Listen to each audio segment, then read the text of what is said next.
Hello ladies and gentlemen, I'm Matt from Matt's Bookshelf, and today I'm talking about the books that I have to read before the end of the year. Looking at my reading goals video that I did earlier in the year, when it was released in January, I believe, I have not really reached the goals that I wanted to reach. So today, I'm making a video right now to let everyone know which books I plan on reading before the end of the year, which will hopefully help me motivate me to actually read those books. And just because I haven't fulfilled my reading goals doesn't mean I haven't been reading. I've been reading a lot, actually, just books that have caught my interest apart from the goals that I had set earlier in the year. So speaking of books that are not on my reading goals list, Our Lives Under the Sea by Julia Armfield. I got this book at Topics and Company bookstore in Edinburgh. It's a signed copy by the author herself. It was only cost me £10. And this is a horror novel which came out last year, I believe, and received hugely positive reviews. The booktuber, the book chemist, praised this book. I think he gave it like a perfect score. But I never actually read too many horror novels before, or really any horror novels that I can think of. I've read short stories in the horror genre, such as Lovecraft and Poe's short stories, but never a full-length novel. So this book does sound very interesting to me. I got it very cheap and signed as well, and I think because it's so short, I could safely see myself reading it in the month of August, but we'll see. Again, I'm really interested in reading this, though. The Sympathizer, the winner of the Pulitzer Prize in Fiction. I haven't really read too many spy novels either, and I think this would be a great book to help me dip my toe into the genre. Big Nate's Book Reviews did a review of this, and he praised this book to high heavens. And it's a book that I've been curious about reading for a long time. I got it for my birthday, and I really do want to dive more into spy novels, and this book follows I think he is like a mole for the communist side of Vietnam, living in LA, spying on the US government.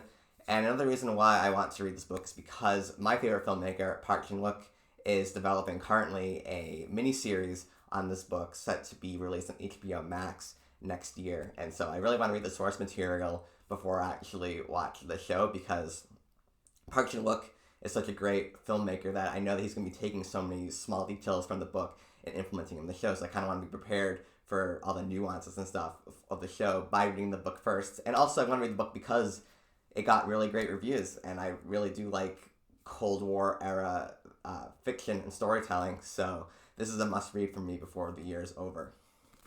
The Silmarillion by J.R.R. Tolkien. Last year, as you might know, I read The Hobbit and the entirety of the Lord of the Rings series. And so The Silmarillion stands as the last major work in Middle-earth by Tolkien that I have not read yet.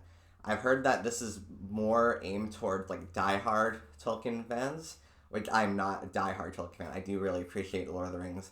I actually don't particularly enjoy The Hobbit very much, but I do really like The Fellowship, The Two Towers, and Return of the King. So I don't really know how I'm going to react to this book when I do read it. I hope it's positive reaction since I bought it, and since I do like Tolkien's world. But again, I'm not like a die-hard fan of the source material like I am with, like, say, Song of Ice and Fire by George R. R. Martin. But maybe this will help me appreciate Middle-earth more. Maybe I'll find it really boring. I don't know. Again, we'll see what happens with this.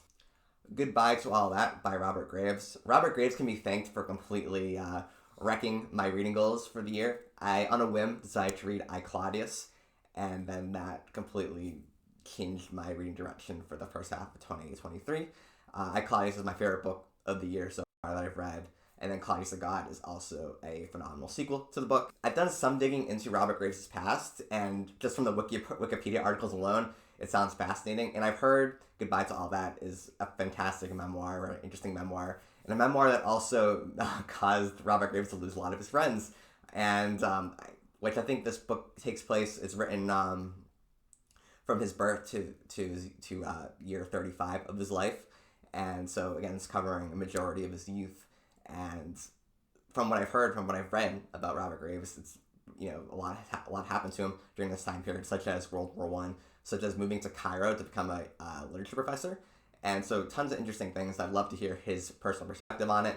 And it's not terribly long either, so I do think I could potentially read 3 Robert Graves books before 2023 is over. V by Thomas Pynchon. Thomas Pynchon was number 2 on my reading goals list because I had not read any Pynchon before. Well, I started reading Inherent Vice like when I was in middle school or something, and I completely did not understand anything that was going on. So this is my first like real attempt at digging into Thomas Pynchon, and so I think where would be a better place to start than with his first novel? And I might have a special announcement regarding this book coming up pretty soon, so you can look out for that. But I do plan on at least reading this book by Thomas Pynchon this year, and perhaps maybe another Thomas Pynchon book before the year is over. But again, there might be a video coming out that might elaborate more on what I'm thinking to do with Thomas Pynchon before the year is over. And finally, another reading goal I had was to read more Virginia Woolf. And though when I was in Scotland, I did reread portions of To the Lighthouse because it takes place in the Isle of the Sky, and I saw Isle of the Sky. I have not criminally and awfully, I have not read any other Virginia Woolf this year. But that will hopefully change because I do intend on reading The Waves by Virginia Woolf, recommended to me by Alan Black like 2 years ago. I am determined to read it before the year is over because I did read the plot description. It does sound like it's a book that's right up my alley, and Virginia Woolf is maybe the best writer of the English language, maybe. And so yeah, The Waves. It's also not terribly long either, so it's definitely a book that I could probably squeeze in even with work and everything. But yeah, so these are the books that I am determined to read before the year is over. Do not go back and watch my reading goals video because I've not exactly lived up to the goals I set for myself. And yeah, be on the lookout for more videos to come. Thank you if you made it this far. If you did make it this far, I encourage you to check out Drun's Own Colorless Wonderland, and also film podcast I do with Tyler, which I'll leave in a link in the description below. So yes, thank you for watching this video, and hopefully I'll see you in the next one.